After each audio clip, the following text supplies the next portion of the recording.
नमस्कार दोस्तों, स्वागत है आपका हमारे चैनल पे। आशा है कि जो पिछला वाला वीडियो था वो आपको पसंद आया होगा। तो आज हम इस वीडियो में बात करेंगे कि जो हमारे प्राइम मिनिस्टर मोदी जी जो है जल्दी ही एससीओ समिट को अटेंड करने वाले हैं, जहां पे हमारे प्राइम मिनिस्टर मोदी जी जो है चाइना के प्रेसिडेंट से मुलाकात करेंगे। और बहुत सालों से अगर देखा जाए, चाइना और इंडिया के जो रिलेशंस है वो कुछ अच्छे खासे दिखाई नहीं दे रहे हैं। पाकिस्तान के साथ वॉर के वक्त जब ऑपरेशन सिंदूर चल रहा था, तब चाइना ने बहुत सारी मदद की थी पाकिस्तान की। और जो हमारी चाइना के साथ बॉर्डर सिचुएशंस है, गलवान वैली में हमारे सोल्जर्स और चाइना के सोल्जर्स जो है उनके बीच में मतभेद भी हुई थी। तो उसके बाद जो इंडिया और चाइना के रिलेशंस थे वो काफी हद तक खराब हो चुके थे। लेकिन अभी रिसेंटली सुनने को आया है कि हमारे जो प्राइम मिनिस्टर मोदी जी है वो एससीओ समिट को अटेंड करने वाले हैं।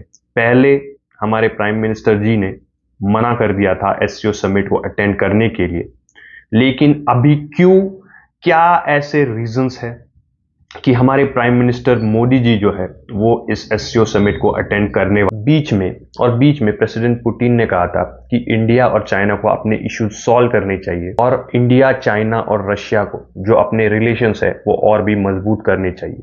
लेकिन ये किस हद तक पॉसिबल है, क्योंकि चाइना जो है काफी टॉपिक्स में इंडिया के खिलाफ रहता है और इंडिया और चाइना के जो बॉर्डर इश्यूज है वो काफी सालों से चलते आ रहे हैं। तो अभी हम बात करेंगे इस सब के बदौलत क्यों हमारे प्राइम मिनिस्टर मोदी जी जो है वो एससीओ समिट अटेंड करने वाले हैं, और क्यों हम ट्राई कर रहे हैं कि जो हमारे चाइना के साथ रिलेशंस है, जो हमारे रशिया के साथ रिलेशंस है, वो और भी अच्छे हो जाए। हाल ही में हमारे जो फॉरेन मिनिस्टर है जयशंकर साहब और जो हमारे एनएसए है अजीत डोवाल जी, वो काफी हद तक चाइना और रशिया को विजिट कर रहे हैं और उनके जो डेलीगेट्स है उनसे मिल रहे हैं। जब अभी अलास्का में ट्रंप और प्रेसिडेंट पुतिन जो है इनके बीच में मीटिंग होने वाली थी, उसके पहले हमारे जो एनएसए अजीत डोवाल है उन्होंने प्रेसिडेंट पुतिन के साथ मीटिंग की। तो इस वीडियो में हम बात करेंगे कि क्यों प्राइम मिनिस्टर मोदी जी जो है वो एससीओ समिट को अटेंड करने वाले। काफी टाइम से यूएस और इंडिया के बीच जो ट्रेड डील है उसमें बातचीत चल रही थी। एक रीजन इस ट्रेड डील का ना होने का वो ऐसा था कि यूएस जो है, हमारा जो फार्मर्स का सेक्टर है, जो एग्रीकल्चर सेक्टर है और जो डेयरी प्रोडक्ट्स का सेक्टर है, उसमें यूएस एंट्री चाहता था।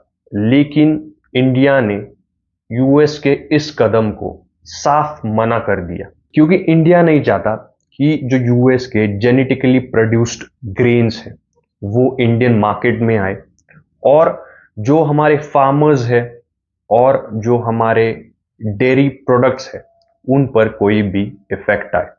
हमारे फार्मर्स को प्रोटेक्ट करने के लिए इंडिया ने ये स्टेप लिया।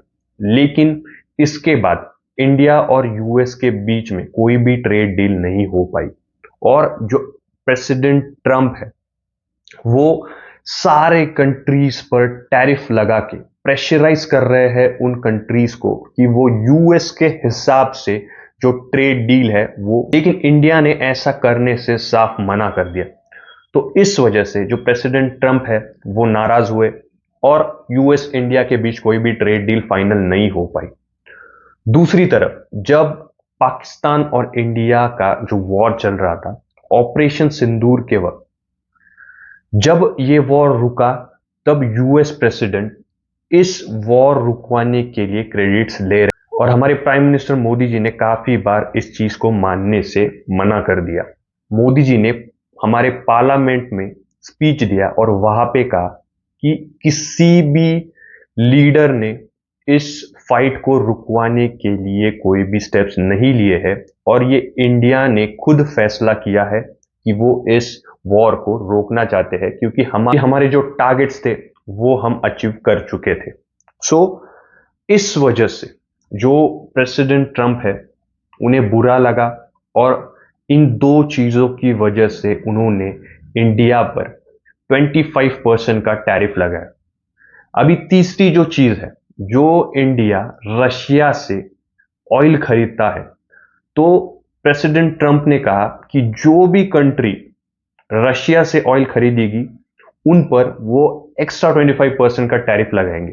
तो इस वजह से यूएस ने हम पर 50% का टैरिफ लगाया। अभी अगर रशियन ऑयल की हम बात करें, तो जब यूएस ने रशियन ऑयल पे सैंक्शन लगाया था, तो यूएस के समझ आ गया था कि जो रशियन ऑयल का 15 टू 20% का कंट्रीब्यूशन है इंटरनेशनल ऑयल सप्लाई में, अगर वो पूरी तरीके से कट ऑफ हो जाता है तो अल्टीमेटली जो ऑयल के प्राइसेस है वो बढ़ने वाले हैं, क्योंकि जो ऑयल सप्लाई है वो इससे डिस्टर्ब हो सकता था। तो तब उस वजह से यूएस ने इंडिया को कहा था कि वो रशिया से ऑयल खरीद सकता है, और रशिया को यूएस ने दबाव में डाला था कि वो जो ऑयल बेच रहा है वो कम दाम में बेचे। सो उस वक्त इंडिया ने कम प्राइस में रशिया से ऑयल खरीदा था। 35% डिस्काउंट से उस वक्त इंडिया ने रशिया से ऑयल खरीदा था, और ये जो मूव था इससे जो ऑयल के प्राइसेस थे वो बढ़े नहीं और पूरी इंटरनेशनल कम्युनिटी को इसका फायदा हुआ था। अगर रशिया का ऑयल मार्केट से बाहर हो जाता तो ऑयल के प्राइस बढ़ते, और ये जो कंट्रीज आज बोल रही है, जो यूरोपियन यूनियन के कंट्रीज है और जो यूएस है, इनकी जो इकोनॉमी स्ट्रगल कर रही है, इन्फ्लेशन जब बढ़ता तो इनकी इकोनॉमीज और स्ट्रगल करती। तो इस वजह से जब इंडिया ने रशिया से ऑयल खरीदा तो इन्हीं कंट्रीज को भी उसका फायदा हुआ था। लेकिन आज जो प्रेसिडेंट ट्रंप है, उन्होंने हमारे कंट्री पर 50% टैरिफ लगाया क्योंकि हम रशिया से ऑयल खरीद। और अगर दूसरी तरफ देखा जाए, चाइना जो है रशिया का सबसे बड़ा ऑयल का कस्टमर, हमारा देश इंडिया जो है सेकेंड लार्जेस्ट कस्टमर है रशियन ऑयल का, लेकिन चाइना जो है सबसे बड़ा कस्टमर है। फिर भी यूएस ने चाइना पर सैंक्शंस नहीं लगाए और सिर्फ इंडिया पर सैंक्शंस लगाए, क्योंकि बहुत सारे ऐसे इंपॉर्टेंट चीजें हैं जो यूएस चाइना से इंपोर्ट करता है, और चाइना के पास वो मोनोपोली है, चाइना के पास वो पावर है कि वो यूएस को डोमिनेट कर सकता है। लेकिन हमारे पास ऐसे कोई स्ट्रॉन्ग मोनोपोलीज नहीं है और ऐसे कोई स्ट्रॉन्ग रीजंस नहीं है कि यूएस हम पे टैरिफ ना लगाए। और यूएस काफी हद तक ट्राई कर रहा है कि वो हमें पूरी तरीके से डोमिनेट करे और उनको जैसे चाहे वैसे ट्रेड डील वो साइन कर ले। अभी अगर एक और चीज हम देखें, तो जो अलास्का में प्रेसिडेंट ट्रंप और प्रेसिडेंट पुतिन की मीटिंग हुई थी, उस मीटिंग में जो प्रेस कॉन्फ्रेंस हुई, उसमें प्रेसिडेंट पुतिन ने साफ तरीके से कहा कि जो अभी नए प्रेसिडेंट आए हैं उनकी वजह से रशिया के साथ यूएस की जो ट्रेड है वो 20% से बढ़ चुकी है। यानी कि जो यूएस है वो भी काफी हद तक चीजें रशिया से इंपोर्ट करता है, और दूसरी तरफ यही यूएस कहता है कि जो इंडिया रशिया से ऑयल खरीद रही है उसकी वजह से हम जो है रशिया को यूक्रेन के खिलाफ वॉर करने में मदद कर रहे हैं। ये किस हद तक वैलिड है, क्योंकि यूरोपियन यूनियन, जो यूरोपियन यूनियन के देश है, वो भी काफी हद तक चीजें रशिया से इंपोर्ट करते हैं। जो यूएस है खुद काफी हद तक रशिया से चीजें इंपोर्ट करता है। तो क्या जो इनका पैसा है वो रशिया यूक्रेन के खिलाफ यूज नहीं कर रहा है? अभी अगर इस वॉर के बारे में हम देखें तो रशिया और यूक्रेन का जो वॉर है वो शुरू हुआ है इन कंट्रीज के वजह से। जो यूएस है और ये जो नाटो की कंट्रीज है, इनकी वजह से ये वॉर शुरू हुआ। रशिया का साफ कहना था यूक्रेन को नाटो में ना शामिल किया जाए, और अगर ये शामिल होते हैं तो रशिया जो है इनके खिलाफ वॉर कर देगा। तो जो यूएस और यूरोपियन यूनियन की कंट्रीज है वो यूक्रेन को सपोर्ट कर रहे थे नाटो में शामिल होने के लिए, और इस वजह से रशिया और यूक्रेन का वॉर जो है वो शुरू हुआ। उसके बाद ये जो यूरोपियन यूनियन के कंट्रीज है और जो यूएस है, काफी हद तक जो मिलिट्री प्रोडक्ट्स है और जो एड है वो सप्लाई कर रहे हैं यूक्रेन को। इसलिए यूक्रेन आज तक ये वॉर सस्टेन कर पा रहा है। तो इस वॉर को शुरू करने के लिए और इस वॉर को भड़काने के लिए काफी हद तक यूएस और यूरोपियन यूनियन इसमें शामिल। तो ये जो सारी वेस्टर्न कंट्रीज है, ये खुद का जो स्टेप्स है वो देखना छोड़ के इंडिया को क्यों प्रेशराइज कर रही है। इंडिया का काफी साफ कहना है कि हम जो ट्रेड डील्स करेंगे वो हम इंडिविजुअली जो डील्स इंडिया के लिए फायदेमंद साबित होंगे वही डील हम विदाउट एनी प्रेशर साइन करेंगे। सो ये इंडिया का काफी हद तक पहले से ही स्टैंड रहा है। लेकिन जो प्रेसिडेंट ट्रंप है वो प्रेशराइज करके इंडिया से ट्रेड डील करवाना चाहते हैं, जो कि बिल्कुल भी नहीं। अगर देखा जाए तो जब इनके इकोनॉमिक्स को एक सपोर्ट की जरूरत थी, ये जो वेस्टर्न कंट्रीज हैं इनके इकोनॉमिक्स को एक सपोर्ट की जरूरत थी, तब इन्होंने मिलिट्री सप्लाई कर करके यूक्रेन से पैसा लूटा है। अभी जो यूएस है उन्होंने काफी सारे मिनरल डील्स साइन किए हैं यूक्रेन से।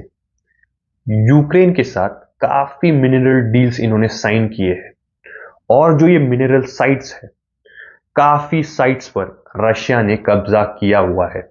और इस वजह से जो यूएस है वो चाहता है कि ये वॉर रुक जाए और वो इंडिया को प्रेशराइज कर रहा है ताकि हम रशिया पे प्रेशर डालें कि वो ये वॉर रुकवा दे। अभी ये जो अलास्का में जो प्रेसिडेंट ट्रंप और पुतिन के बीच में जो मीटिंग हुई है, उसके बाद मंडे को अभी फिर से प्रेसिडेंट ट्रंप और जो यूक्रेन के प्रेसिडेंट जेलेंस्की है उनमें मीटिंग होने वाली है। तो आने वाले समय में हमें पता चल जाएगा कि ये वॉर रुकेगा या नहीं। लेकिन इंडिया पे जो 50% टैरिफ यूएस ने लगाया है वो काफी हद तक गलत है और इस वजह से इस प्रेशर को टैकल करने के लिए इंडिया जो है अपने रिलेशंस चाइना के साथ और रशिया के साथ मजबूत कर रहा है। हाल ही में एक जो डीजल का कंसाइनमेंट था, यूरोपियन यूनियन ने उस कंसाइनमेंट को लेने से मना कर दिया। लेकिन ये जो रिफाइंड डीजल था वो जब यूरोपियन यूनियन ने इसे मना कर दिया, चाइना ने हमसे ये रिफाइनमेंट खरीदा। सो चाइना भी अपने तरफ से कोशिश कर रहा है कि वो हमसे जो रिलेशंस है वो बिल्ड कर पाए और दोनों मिलकर हम यूएस को टैकल कर सके। क्योंकि यूएस जो है वो चाइना को भी प्रेशराइज कर रहा है ट्रेड डील साइन करने के लिए। हालांकि 90 डेज का जो टेन्योर है उनको बढ़ा के दिया गया है, लेकिन उनको भी वो प्रेशराइज कर रहा है काफी हद तक। सो इस वजह से हमारे प्राइम मिनिस्टर मोदी जी जो है वो एससीओ समिट को अटेंड करने वाले हैं। लेकिन क्या हम चाइना पे भरोसा कर सकते हैं? रशिया पे काफी हद तक हम भरोसा कर सकते हैं, क्योंकि काफी समय से रशिया जो है हमारा दोस्त रहा है और इंडिया और रशिया ने अपना जो रिलेशनशिप है वो काफी सालों से मेंटेन किया हुआ है और एक दूसरे की मदद ये दो कंट्री जो है वो काफी सालों से करती आ रही है। लेकिन यूएस ने काफी टाइम इंडिया को बिट्रे किया हुआ है और उसी तरीके से चाइना ने भी काफी टाइम इंडिया को बिट्रे किया हुआ है। तो क्या अभी जब हमारे prime minister Modi ji SCO summit को अटेंड करेंगे तो क्या हमारा जो रिलेशन है चाइना के साथ वो बेटर हो पाएगा और इस टैरिफ वॉर का इंडिया पे कैसा असर पड़ेगा और आगे जाके क्या इंडिया के ऊपर जो टैरिफ लगाए गए हैं वो यूएस कम करेगा? सो इन सारे क्वेश्चंस के आंसर हमें आने वाले वक्त में पता चलेंगे।